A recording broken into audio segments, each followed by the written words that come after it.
Hello, Gemini, and welcome back. I am Sarah Mackenzie. I read as Sora for Sora Sky Messages, and today we will be doing your 2023 look ahead reading. Now, with look ahead readings, there is always going to be the element of free will, but we won't see a lot of themes where I'm like, this is going to happen. Mostly we'll see this is what to look out for. If we were to sit down and do a reading together, then those predictions very much come with needing to do the work. When we look at outcome based on the influences and based on where you're already going. So if we say, hey, you're doing really great work and you're going to get a promotion, and so you say, cool, I don't need to do work anymore, you're not going to get that promotion. So that sort of thing. But I also want to mention that this is going to be a very simplified look ahead because it is for the sign. So if you were to get a personal look ahead reading for the year ahead, you would want to book an hour-long reading. You can do it in a half hour, but it is very quick. If you're going to do a look ahead for a half hour, you're better off looking at monthly or maybe 6 months in advance. That being said, we are going to be using the Everyday Tarot by Biddy Tarot for the main spread, which is a card for you, a card for opportunities, a card for obstacles, a card for what you can control, a card for what you can't, and then one for every month. And then using the Nicoletta Ciccoli Tarot deck, we will grab 3 cards for themes for the year, and we will also look at any clarifications we might need. So while I get started shuffling, I am going to tell you a little bit about what is coming up for me in 2023. If you've been following this channel, you know that Killer Pancake illustration is a huge favorite of mine in terms of tarot decks and just in general. Genevieve is an amazing person. She is the one I collaborated with to do the Harmony Circle Tarot Planner journal. We are working on a deck. The Haunted Tarot deck is based on folklore from this area, so Eastern Pennsylvania, Western Ohio, West Virginia. And we look at such stories as the Green Man, the Pig Lady of Kennelton, and others. And the exciting thing is we are going to Kickstarter on January 10th. So the link for the countdown and to learn more about it will be the first thing you see in the description. I would love if you could check it out, like, share. We're trying to get the word out so that we can make this a bigger production, a bigger run of tarot decks than other decks have been in the past. So thank you for that. I am very excited for that to be how I begin my year. But let's look at your year. Starting with a card for you. We have the Six of Pentacles. So the card for you is kind of the card for where you're at right now. So we know what's going on as we look into the new year and kind of start to plan. The Six of Pentacles is a card of generosity, but for me it is very much a reminder to make sure you are getting paid or compensated for whatever you do. It doesn't have to be payment, and that's why while I usually say compensated, I usually say, make sure it's reciprocated or something like that. It doesn't have to be in money, but if you are pouring yourself into something, if you are giving yourself away, if you are making things for people, helping people, if you are always there to support people, make sure you're getting that back somehow. Payment is great. We all need money, but we also deserve the same support. So if it is having somebody who comes and takes care of you as well, somebody who does something for you to free up your time, whatever it is, making sure that that exchange of resources really is an exchange. So next we go into the opportunities and obstacles for the year ahead, starting with the opportunities, we have the Eight of Swords. Now that may seem silly. She looks like she's trapped. She's got swords around her. She's all tied up. She's got the blindfold on. But the key to the Eight of Swords for me is always that blindfold. It is that mental, subconscious block that keeps you from getting out of a situation that you feel stuck in. The opportunity here is to take that blindfold off, to remove the mental block that keeps you stuck in the same patterns, the same positions. If you look, the ropes are loose and the swords are just behind her. She only knows that they're sharp and that they're near her. She doesn't know where they are. Removing that mental block in people usually means taking a couple steps back, being objective, getting your mind to focus not on the feeling of being trapped, but on the feeling of looking for the way out. As an opportunity, this says that you are going to break out of that cycle. This says that you can absolutely leave that situation you feel stuck in this year. You just need to be able to take a step and have faith in yourself that you can come up with a solution. You might have to be creative. The swords are problem solving. They are life's harder situations, which is why once you get to the 8, things feel so rough. But they are also there to remind us that things are temporary and that usually we're not in the situations we feel like we're in. So here, the Eight of Swords comes in to say, hey, you're not actually stuck, and your opportunity for the year is to get out of that cage of swords. Opportunity, or obstacle, rather. We have the Ace of Swords. The Ace of Swords is interesting because it is often about epiphanies and clarity and is exactly what the Eight of Swords needs, right? As an obstacle, however, I think it may be the type of epiphany where you realize that getting out of this situation means getting away from other things that you love. Maybe you don't want to be where you are, but there are things about it that you really enjoy that you might have to step away from. It is also the card of a feat of strength, having to take on a new obstacle. And the one thing that can happen sometimes when you feel stuck is that at least you know where you are. Sometimes change is hard. Sometimes new things mean having to figure out your own way, whereas in that cage of swords, at least you know what you're supposed to be doing. So that can also be the obstacle. The key to this pairing is really going to be having the sort of faith in yourself that you will find a better path once you get out. And that you're not going to be going from one trapped situation to another, that you are actually actively breaking a cycle. This is going to be a lot of work, but it's going to be really worth it.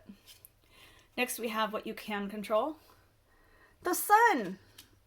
I love this. The Sun is a card of blessings. It's a card of celebrations and letting the good things come to you. As what you can control, there's that idea of being able to create your own blessings, being able to be the sun in other people's lives, being able to bring the good out, being able to see the bright side. This doesn't mean you have to go around being all toxic positivity and refusing to see the bad. It's just about finding the good in your day. And that is definitely something you can control.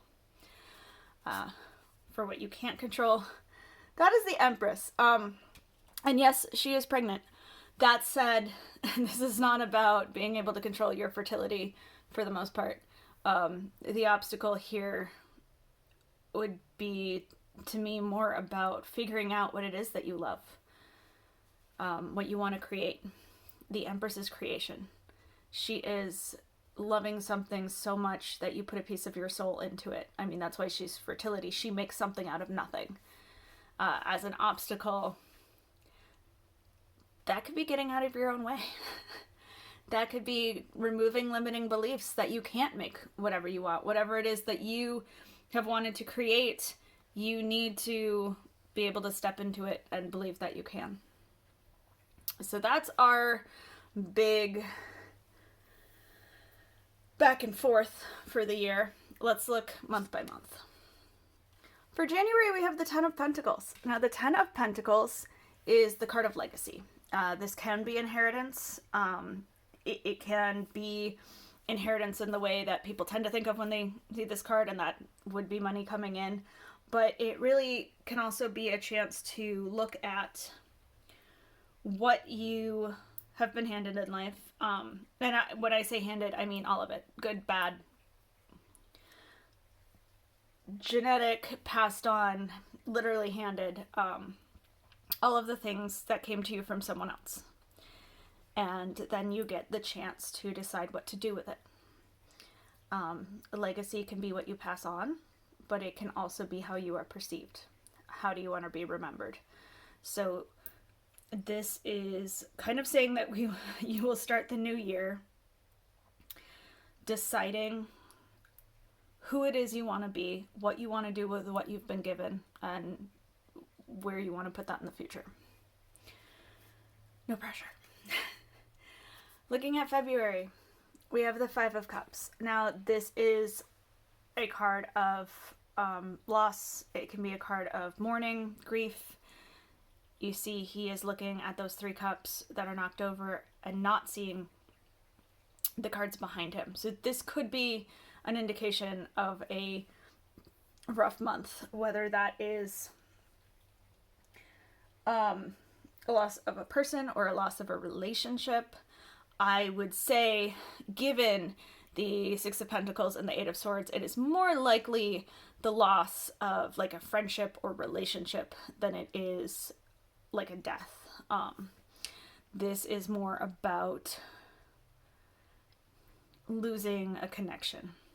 That happens sometimes when you break those cycles, is you end up distanced from those who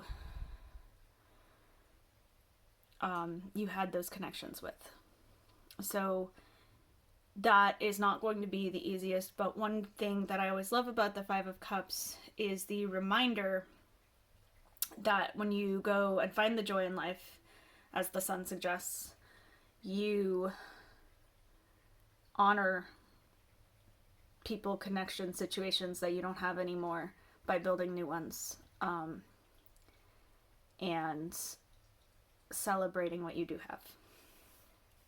Going into March, we have the Page of Wands. That is a card of exploration, a card of chasing different things, not settling for one, finding your passion. This can kind of go with that obstacle of the Empress. You know, maybe it's not that you don't know what you want, or that you don't think you can get what you want. Maybe you don't know. This one says try out different things, be creative, go after different mediums, go after things that you've never tried before. If it doesn't fit into what you currently do, that's fine. It's about getting that passion back. You see, he's ready to chase those two cups instead of focusing on what's behind. The pages are also the messengers. This can be new ideas, new things coming to you about what you want to create. And that sort of thing. But enjoy, explore, have fun. Also a lot of fire energy, which is great for March. Moving into April, we have the Three of Cups. Celebration. Have fun. Enjoy yourself. Be with the people that you love. Enjoy the people around you. Have fun for the sake of having fun. This isn't a celebration of accomplishment. It is a celebration of life. For May, we have the Fool. New beginnings. Blank slates. A new start. So at that point, we have fully shaken off the grief of the knocked over cups, and we are bringing that honor and that love with us with the full ones, and we are going to find just whatever is out there for us. June, you have the Wheel of Fortune. That is a change in luck. So there's a lot here between the beginning spread and the first 6 months that basically says if you allow yourself to get out of the situation you're in, the world opens up. The Wheel of Fortune is a change of fortune, trending towards better. It's a reminder that there are ups and downs in life, but you will kind of always end up on top if you allow yourself to look at the bright side. There's a lot here essentially about turning away from the shadows of the mental aspect of where you are, turning away from what is holding you back and going into something brighter, walking out into the sun of whatever it is that is going to make you happy. July, we have the Hierophant. The Hierophant is a card of community and tradition, but the thing for me is that it's really about your identity within your communities and your connection to the traditions. So while we look at community and what people believe, we look at what is right for us. We look at how we've changed.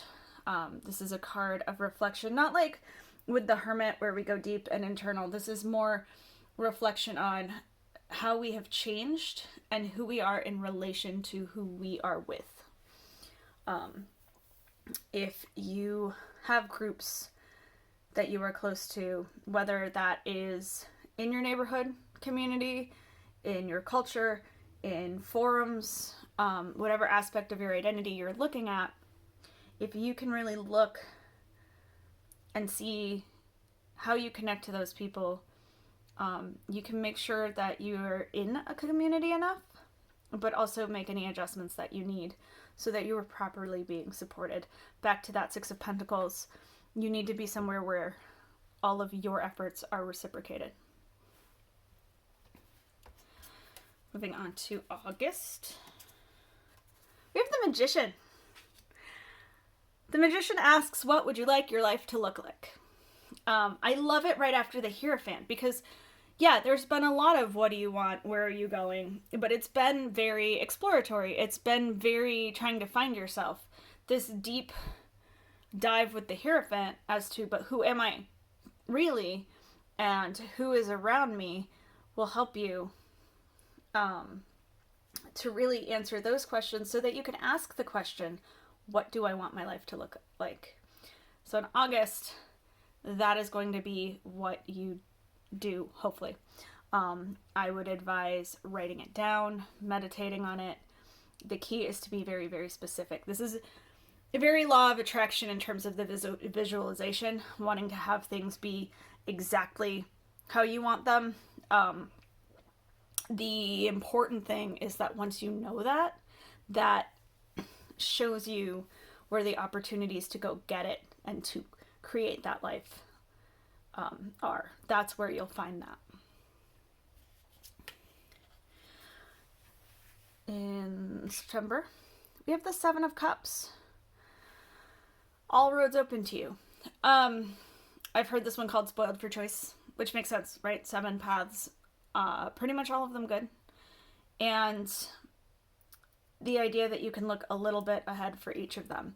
Now for me, there is a jack of all trades, master of none feel here, because if you try to go for everything, you'll get a little bit, but not really get a lot of anything. If you focus on one, yes, others will drop off, but you'll be able to actually accomplish what you want. So once you've figured out what it is you want and you see those things opening up to you, you want to be really intentional about what you choose. It sounds so much easier than it is.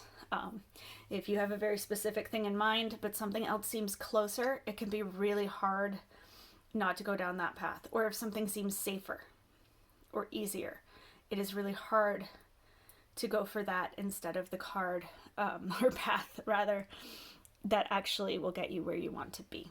So be careful of the opportunities that are presented to you after you've made your decision about where you want to be. Moving into October, we have the Two of Cups. I love this. The Two of Cups is the card of unconditional love.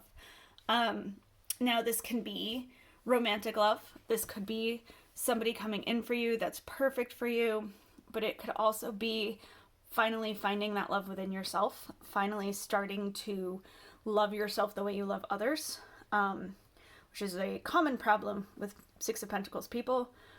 But this can be, you know, having done all that work to find the right people, put them around you, put yourself in the right situation. This can be that idea of finally seeing yourself for who you are and loving yourself. November, we have the Knight of Pentacles. He is sort of asking you to get into a routine. We've had this wonderful exploration time. You've been able to decide what you want, to rearrange your life, and now that things have been rearranged to a point, it's time to settle in and start making it work for you and start making it something steady enough that you can do something with it. And it may seem like plodding along and boring, but it doesn't have to be the same thing every day. It's more about adding a little bit of structure so that you can use all of these wonderful things you've gathered to go out and get whatever it is you want. And finally, we have December. The Four of Swords. That is a card of rest. You will hear it spoken to as rest and meditation, relaxation. For me, it is all about recovery. We have gotten over some hard things. We have had an up and down, and you have been all over the place. And now it is time to just let that all settle in. Let your mind heal. Let your body heal. It's really post-healing, that calm before you get up and go and take that enthusiasm. And it's that moment to reflect on how far you've come and how strong you are and take that into something amazing. All in all, it is looking like a pretty amazing year, even if it takes a lot of work. So I am shuffling the other deck to get our 3 cards for the theme. I don't really feel like I need to clarify anything. If there's anything you don't understand, feel free to comment and I will try to clarify it for you that way. If you're really unsure, we could probably do a follow-up video with some clarifiers, or I might be able to put them in the comments. We'll see. If you would like a personalized year ahead, again, feel free to contact me. You can book directly on my website, but you can also email me if you don't see times or dates that work for you. I offer both remote readings and readings in the Pittsburgh area. Thank you for liking, sharing, subscribing, and also checking out the Haunted Tarot deck. And remember, this is for, you know, one sign, and there's only 12 signs, so that's a lot of people this could cover. So please take what resonates and leave the rest. And let's do this final part. We have the World. That is a card of accomplishment, culmination. I love it because the theme here really seems to be finding a goal, working towards it, and then celebrating it, but also understanding that you can keep going and you can keep wanting more. And we have the Two of Pentacles. That happens when we have too much on our plate. She is the only card in this deck whose head is not on her body. And to me, that's that autopilot feeling. So there is that request that you put some things down. Putting things down will clear your head enough to help you work out that Eight of Swords situation. Also having people help you, getting that reciprocal effort energies will help with that. And the Nine of Cups, that is a card of happiness, contentment, and relaxation here. The nines are all very reflective to me because the 9s and 10s are both endings in the tarot, but the 9s are where we have learned everything and have yet to apply it. It's the 10s where we start to apply things and move into the next cycle. So this is a big year of pushing towards your goals, but the goals that are out there for you, not the ones that are out there for other people. You got this. Have a wonderful year.